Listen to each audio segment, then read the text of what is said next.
Shalom, my name is Joseph Shulam, and I am the retired director of Netivyah Bible Instruction Ministry in Jerusalem, and I've been doing these mind candies for some months now. And the idea of these mind candies is taking things that we think we know and we think we understand, but oftentimes we don't really know. And when I say we, it means Jewish disciples of Yeshua, non-Jewish disciples of Yeshua, pastors and elders and professors of theology of all kinds. Today I want to talk about one of my favorite verses that I thought I understood it. For years I thought I understood it, and I thought that I've experienced it all of my life since I became a believer in 1962. I've experienced that all things work together for the good, including having been kicked out from my family because I became a believer in Yeshua and I was baptized, including car accidents and other calamities that have happened in my life. I thought I understood it. But today I think I understand it better from a more extreme point of view. So let's look at the verse, Romans 8, verse 28. It starts with the word "for we know." And those are the words that caused me to study this issue a little bit deeper, a little bit more, in depth. For we know. How do we know? My experience in life, yes, that all things, car accidents, medical issues, and other issues ultimately seem to work for the good of those who love the Lord, and I consider myself and my wife and my family those who love the Lord, and we have proven it in our lives. So, here is an interesting story from the Babylonian Talmud, rabbinical literature, about a rabbi that lived not far from the Lod airport, Ben Gurion airport in Israel, very near the city of Lod, or the New Testament pronunciation is Lida, where Peter was when Dorcas got sick and died in Jaffa, and he, 15 miles away, he got in there quickly, and before they buried her, and she revived. So Lida, the village of Gimzu, or the way it's pronounced in Hebrew, Gamzu. We're talking about a rabbi by the name of Nahum. Nahum, like the prophet Nahum in the Tanakh, in the Old Testament. Nahum, the man from Gamzu, from the village of Gamzu. And this rabbi had become blind and paralyzed in his hands, both hands and his legs, and lived in a dilapidated house in that village, and in poverty, and his situation was so bad that the legs of his bed had to be put inside bowls of water in order to prevent the ants from crawling on him, because he couldn't shoot them off or stop them from crawling on him. The guy was in bad shape. And the story is how did he come in such a bad shape is also a very interesting story in itself. And I'll see if I have time, I will tell you how he got to that shape. But before he got to that shape, he was a very important rabbi, lived in the time of Hadrian, the Roman Emperor Hadrian, that came with several legions to the land of Israel to quench the rebellion of a false messiah called Simon, son of Kochba, Simon Bar Kochba, that caused a lot of trouble in the history of Israel. But considered, one of the false rabbis. Was supported and actually enthroned as the Messiah by Rabbi Akiva, who was a pagan who converted to Judaism in order to marry the daughter of the richest man in Jerusalem. So, I'm reading for you from the Talmud in English, the Sonsino edition, English translation of the Babylonian Talmud, Tractate Ta'anit, page 21a. It is related of Rabbi Nahum of Gamzu that he was blind in both eyes. His 2 hands and legs were, it says here, amputated or paralyzed, and his whole body was covered with boils, and he was lying in a dilapidated house on a bed, the feet of which were standing in the bowls of water in order to prevent ants from crawling on him. On one occasion, his disciples desired to remove his bed and then clear things out of his house, but he said to them, "My children, first clear out the things from the house and then remove my bed and then remove my bed, for I am confident that so long as I am in this house, it will not collapse."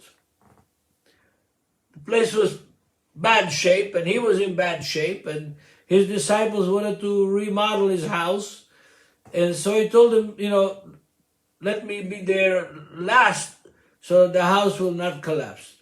They first cleared out the things, and then they removed his bed, and the house immediately collapsed.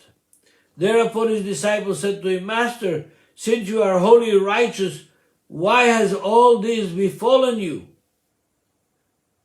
And he replied, "I have brought it all upon myself." All these bad things that have happened to me, I brought them upon myself. And he's now telling them the story, how it happened. Once I was journeying on a road and was making for the house of my father-in-law, and I had with me 3 donkeys. One laden with food, one with drink, and one with all kinds of dainties, goodies. When a poor man met me and stopped me on the road and said to me, "Master, give me something to eat," I replied to him, "Wait until I unload something from the donkey."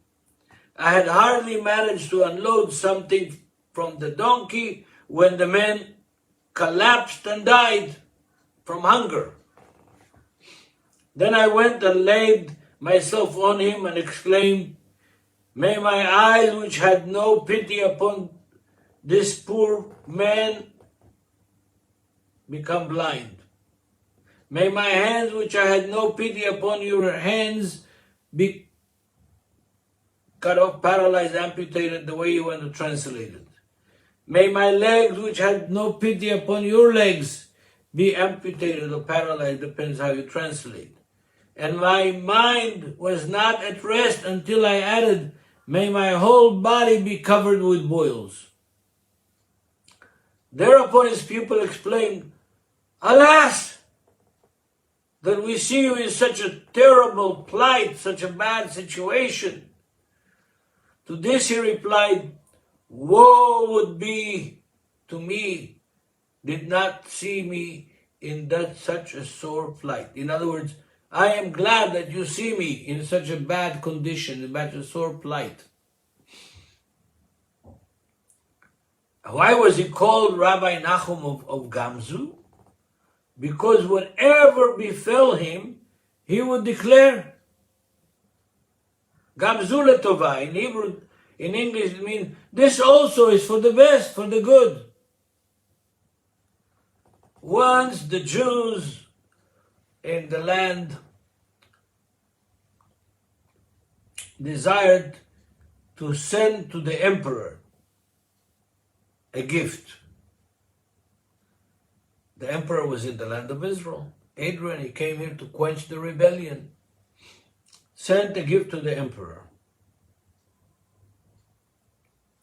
After discussing who should go, they decided that Nahum of Gamzu should go because he had experienced many miracles. That was before he became blind and crippled and full of boils. He had experienced many miracles. They sent him with a bag full of precious stones and pearls. He went and spent the night in a certain inn, and during the night the people in that inn rose and emptied his bag and filled it with dirt, with earth. When he discovered this next morning, he explained, "Oh, this also is for the best. It's also for the good." When he arrived at his destination and did his bag, they found that it was full of earth. The king, the emperor, thereupon desired to put them all to death, saying, "The Jews are mocking me." Nahum then exclaimed, "This also is for the best." Thereupon Elijah appeared in the guise of one of them, of the Roman soldiers that is, and remarked, "Perhaps there is something in this earth. There's the earth from the father Abraham. For when he threw earth against the enemy, it turned into swords, and when he threw stubble, it turned into arrows. For it is written, his sword maketh them a dust, and his bow as a driven stubble." Okay.